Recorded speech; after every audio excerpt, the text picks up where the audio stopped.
Hello friends, welcome to my channel Karthik Telugu news. Friends, ఇవాళ వర్షాల గురించి మరొక ఇంపార్టెంట్ అప్డేట్ న్యూస్ అయితే రావడం జరిగింది. దీని గురించి మరిన్ని విషయాలు ఈ వీడియోలో తెలుసుకుందాం. బంగాళాఖాతంలో ఏర్పడిన అల్పపీడనం రుతుపవన ద్రోణి ప్రభావంతో తెలంగాణ రాష్ట్రంలో మరో 2 రోజులు భారీ నుంచి అతి భారీ వర్షాలు కురిసే అవకాశం ఉందని హైదరాబాద్ వాతావరణ శాఖ వెల్లడించింది. ముఖ్యంగా ఉత్తర తెలంగాణ జిల్లాల్లో నేడు రేపు 10 సెంటీమీటర్ల కంటే ఎక్కువ వర్షపాతం నమోదయ్యే అవకాశం ఉందని వాతావరణ శాఖ వెల్లడించింది. ఇక ఈ నేపథ్యంలో కొన్ని జిల్లాలకు ఆరెంజ్ అలర్ట్ జారీ చేశారు.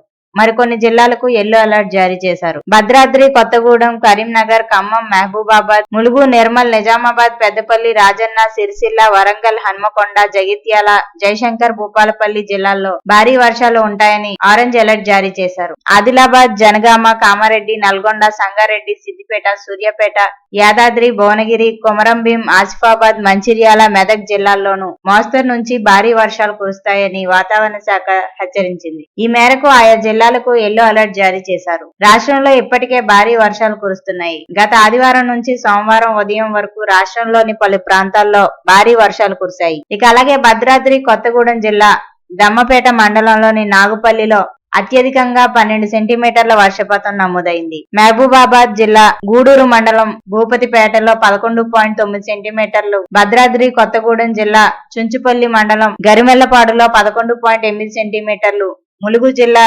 ఏటూరు నాగారంలో 11.7 సెంటీమీటర్ల వర్షపాతం నమోదైంది. అలాగే జగిత్యాల జిల్లా మల్లాపూర్ లో 11.3 సెంటీమీటర్లు, భద్రాద్రి కొత్తగూడెం జిల్లా లక్ష్మీదేవిపల్లిలో 10.8 సెంటీమీటర్ల వర్షపాతం నమోదైంది. ఇక అలాగే మంచిర్యాల, మహబూబాబాద్, వరంగల్, ఖమ్మం, నిర్మల్ జిల్లాల్లోని మరిన్ని ప్రాంతాల్లో భారీ వర్షాలు కురిశాయి. వాతావరణ శాఖ హెచ్చరికల ప్రకారం రానున్న రోజుల్లో భారీ వర్షాలు కురవనున్నాయి. ఈ నేపథ్యంలో ప్రజలు అప్రమత్తంగా ఉండాలని, ముఖ్యంగా లోతట్టు ప్రాంతాల వారు జాగ్రత్తలు తీసుకోవాలని వాతావరణ శాఖ హెచ్చరించింది. నదులు, వాగుల దగ్గర నివసించే వారు సురక్షిత ప్రాంతాలకు వెళ్లాలని, ప్రయాణాలు మానుకోవాలని వాతావరణ శాఖ హెచ్చరించింది. అధికారులు కూడా సహాయక చర్యలకు సిద్ధంగా ఉండాలని, జిల్లా యంత్రాంగాలు అప్రమత్తంగా ఉండాలని అధికారులకు ఆదేశాలు జారీ చేశారు. భారీ వర్షాల వల్ల పంటలకు నష్టం జరిగే అవకాశం ఉన్నందున రైతులు తగు జాగ్రత్తలు తీసుకోవాలని వాతావరణ శాఖ కోరింది. విద్యుత్ సరఫరాకు అంతరాయం కలగవచ్చు కాబట్టి ప్రజలు జాగ్రత్తగా ఉండాలని వాతావరణ శాఖ హెచ్చరించింది. సో ఫ్రెండ్స్, ఇది అప్డేట్ న్యూస్. మరిన్ని అప్డేట్స్ కోసం ఛానల్ సబ్స్క్రైబ్ చేసుకోండి ఫ్రెండ్స్. అలాగే పక్కన ఉన్న బెల్ ఐకాన్ క్లిక్ చేసి వీలైతే ఛానల్ కు లైక్ అయితే చేయండి. Thank you friends. Thanks for watching this video.